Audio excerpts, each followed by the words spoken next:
So many people noting that the dropping of this Splatoon Raiders, not only its first little like mini trailer, but just the fact that it exists. People saying that that's a very Nintendo thing. I think it's a very like Squid Research thing. But since it's a little bit shorter, let's like go through it in order right here, and then we'll kind of like pick apart the details and stuff like that. Now, Deep Cut, of course, starting out with them, I think Deep Cut is plenty involved. It's just the question will kind of ultimately come to, can we play as Deep Cut? Probably not, just in my presumption, at least so far. And we're working with like limited information right now, but it's just certain hunches, but then also kind of like things that we can infer knowing not just Splatoon and how that team works, but how Nintendo works. And so yes, essentially Deep Cut, I think if you can't play as them, which I would bet on, they're gonna be constant pieces of the story. You know, I think of them like the Pikmin 4, the various crews. Each one kind of had their things you could do with them, right? Like for those who played the game, you know, Shepard would be like your dog trainer, but there's like, you know, a pilot, there's someone for unlocking items, upgrades, gear, stuff like that, you know. And so yeah, we kind of end off on this, and so they do actually have a talking part right here, so I'm not gonna like kind of real-time react to that, but we're gonna use that because it has some clips. But the fact that they end on this, like, it is a good kind of ending picture, but I think that this is actually gonna be one of the beginning parts of the game, because I think ultimately you are gonna see kind of that cinematic, quote-unquote, where Deep Cut, they fly in, they see this crazy thing, obviously there's like a big twister around it, but that beam of light, it's apparently the rumor that they're chasing after.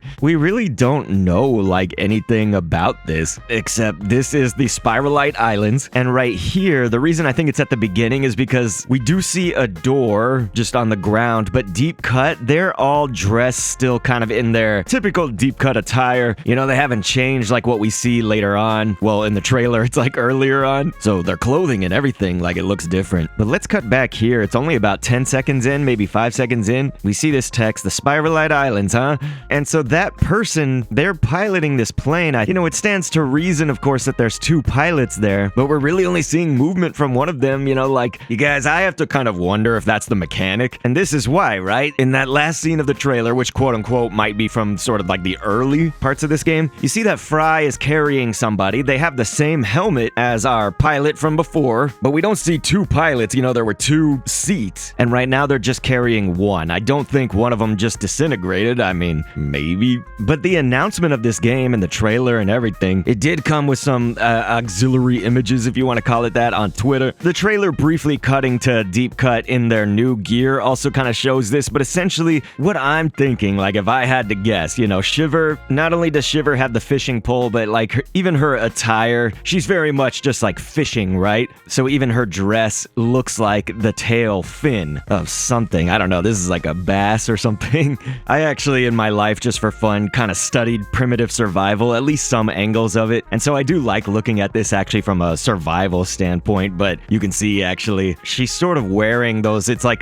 these are usually pretty inexpensive, but like those kind of bungee cord, you know, so that's essentially like, it looks like a stretchy rope, quote unquote, and there's a hook on either end, right? But if you look behind her, there's like a toolbox, probably not a tackle box, but hey, I mean, could be, and it's up there on those cinder blocks. But if we move towards Big Man there in the middle, Big Man is absolutely like ready for a tactical mission. Like Big Man is looking like special forces, ready to not only pilot but potentially jump out of a plane. Like that could be paratrooper type of gear on the back, unless that's like his like a tent, you know, sleeping arrangements for him. But he's got like night vision goggles. He has a lot of communications, to be honest, because he's got his walkie-talkie, but he's got his headset mic coming down from the goggles, and then he's got this little Tamagotchi device. Like that totally could also just be like a pager. It doesn't look like the phones unless they've upgraded, kind of, quote unquote. If you saw even phones in Splatoon 3, they even had like flip phones and whatnot.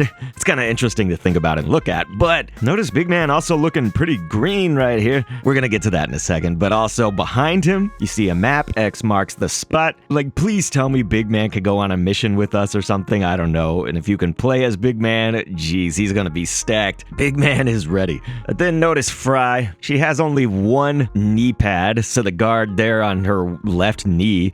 It's not too especially evident what she's doing, but she does throw. It's just one of the nuts and bolts. She throws it up in the air and catches it. I would have originally thought like, hey, maybe something mechanical or whatever, but you actually play as presumably the mechanic, right? But if you go back to just how the deep cut is colored, yeah, like Shiver kind of always blue, right? Fry kind of always yellow. Big Man though, like a lot of the times we see him just as gray. We're not talking about when assigned to teams, right? Although, to get to that point, do you guys remember? Maybe this is looking too far into it, but the gear, grub, and fun Splatfest? I mean, it was asking what would you bring to a deserted island? Now, Big Man brought fun and Shiver brought gear if you went according to their teams, but dang, did Big Man bring the gear?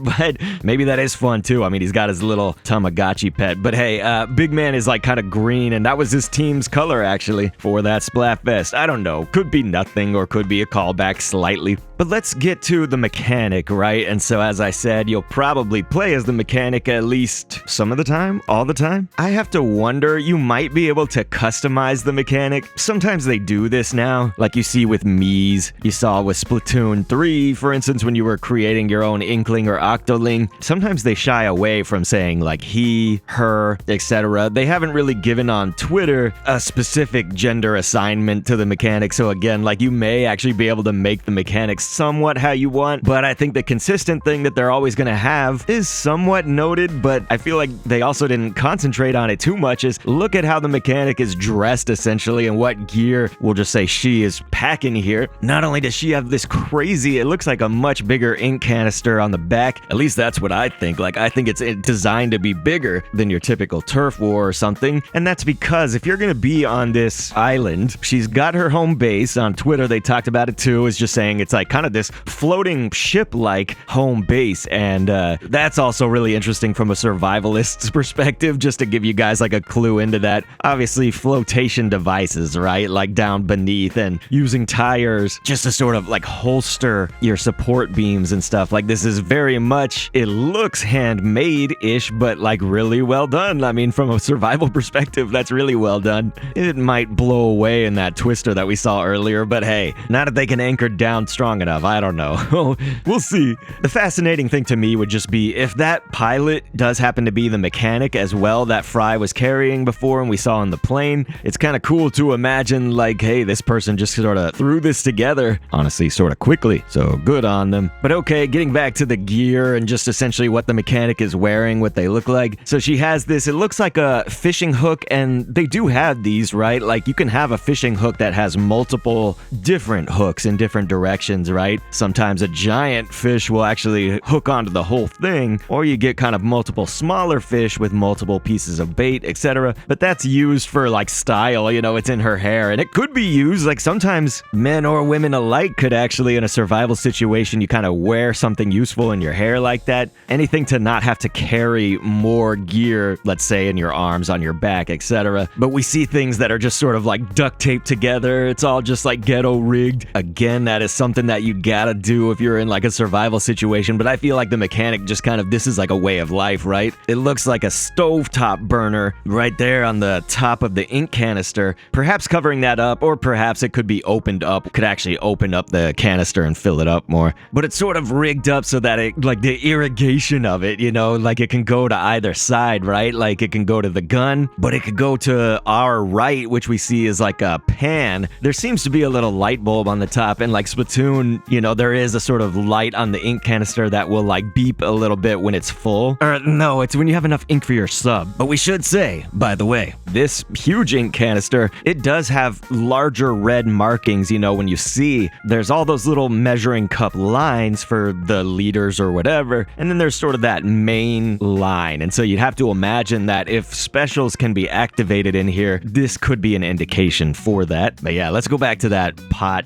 It looks like a pot just because, you know, there's a handle right there, and then there's like a lid for it, right? But there's also something inside of there, you know. She's keeping it at least somewhat closed as it's trying to come out from the seams. And then on the left, like you have a rudder fan, but straight up rigged to each of the blades of the fan, and duct tape are these different hose nozzles. Some of them look a little bit more like, you know, your typical hold down the trigger and spray it. Some of them looking a little bit more just kind of normal hose nozzles. But what I think about this, I could totally be wrong, okay? It's just something thing in my brain thought, is this like it spins super fast, shooting ink all around for one thing, but also allowing the mechanic to kind of like hover maybe? I think of that as like some Clank from Ratchet and Clank kind of thing, like, you know, these fans that allow you to just sort of slow fall, slightly hover maybe. Again, I could be wrong, but there's also a light on top of that, and so you have to wonder if the little light is triggered and used, you know, with the ink filling up to those, the special red lines or whatever on the canister, right? All of this could just be simply for like looks, only because when we see it actually on the video instead of the still image, the pot that she has now to our left side when we look at her from the front, you know, it looks like it has that kind of funnel that she actually has attached to her gun, and so like there could be a smaller gun in there, or it could just be replacement parts. And speaking of, like when we look at the mechanic from the front, there is sort of that garden hose look on the back of her gun, and her gun is very makeshift. I'm liking this mechanic. I mean, can really Rocket Raccoon throw together anything. But she's got a rope that holds on a soda bottle, we have to presume, right? With the funnel and some other basic kind of gear parts to make her makeshift gun. She's got gloves, she's got sneakers. There was even a part where she was blasting Big Man and like he looked happy. At least I have to imagine he's happy. It was way too fast of a clip, but I think it is more just for cinematic purposes rather than something gameplay, because her canister isn't even going down in ink. Again, I mean, it was really fast and stuff, so it's probably not a big deal anyway. But as far as text goes on Twitter or socials, and then like spoken word goes in the trailer, there is so little information about the game in general. Like, we just know essentially that they've told us that you'll be going on an adventure to explore these mysterious Spiralite Islands as the mechanic alongside Deep Cut. Now, we know, of course, that the mechanic has that kind of home base, as we call it. Looks like a ship or whatever. Nicely done. But also, then there's this vehicle, and so this is sort of that quote-unquote elephant in the room I haven't addressed, right? But this vehicle seems to be able to walk alongside the mechanic now. But yeah, I think that that's going to be like a multi-purpose, let's say, vehicle slash being. Probably not living being, eh? The thing seems very rickety, except when it starts moving and like walking on its own, you know, it actually looks pretty efficient. But when it's just sort of in that still shot of it where it's like standing still, you know, it's just shaking. It looks like it's about to burst. So like all other things, it's probably very ghetto rigged, but it may even have like lighting on it. It may be for storage, it may be for combat, it may be for all of the above, transport, who knows, man. It looks like it is rigged up though. Like, you have to wonder, can it transform or something? But at the very least, it can travel presumably at the same speed as the player, because it's walking alongside the mechanic there. Now, the Spiralite Islands, while we don't get a whole lot about the islands themselves, like, this can open it up to meaning that there's multiple places to play on, right? So like, it could be a somewhat big world, like a set of islands that could be big or small, right? But one thing that we can notice is that there's this like rock formation or land formation in the distance that it's kind of shown multiple times. It looks like some sort of bipedal character, right? Like, there's this almost helmet shape and then like arms maybe even waving. I don't know, I feel like that has something to do with something. Good analysis here, right? The interesting thing to me is that it looks a little bit more like man-made rather than this kind of coinkydink rock. I mean, I guess it wouldn't be a coincidence the rock would be carved, but okay, like, look right here. Like, we'll kind of play this scene over and over. It's just, it does seem to me that that's a structure to actually get to do something. Visually, though, the game looks okay. Like, it looks very Splatoon, so I think we'll just get sort of maybe a more sharper, crisp Splatoon, which may actually be what happens when Splatoon 4 comes out, right? Is we're not talking about leaps and bounds in graphics and stuff from what we've seen so far, but probably an appropriate switch to upgrade. I mean, notice here, this is kind of cool, is like when we're going through a sequence of like a ton of different clips, there's really sparkly something back there. It's sort of like a geode. And so I think there's going to be like just some fascinating fauna, if you want to call it that, just fascinating looks on this island overall. Like right here where I was talking about that structure, you can see that the main sort of makeup of the island is this almost like spore or mushroom looking bramble. Well, the bramble's down underneath it, but like the leafage, if you want to call it that,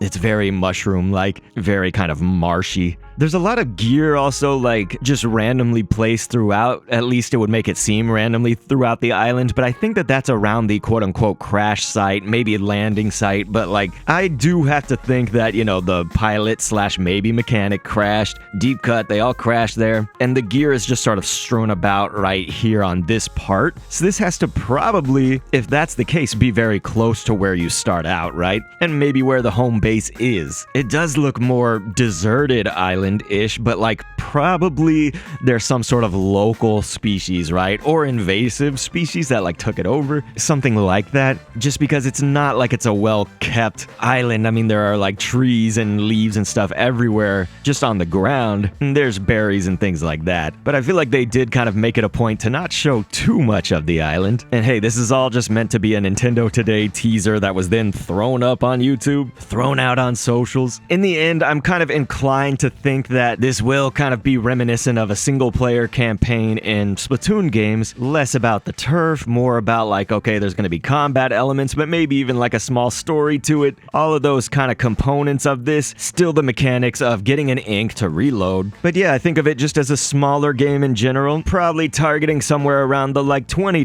to $40. It depends on how big it is, right? What's the scale of this whole project? How big is it and what is it meant to be overall? So let's hope, you know, in the age of $70 and $80 games, that this is a little bit more on the 10, 20, or 40 range. Again, depending on the breadth of it all. So please let me know your thoughts down below. Click an end screen on screen to see something else. And thanks for viewing.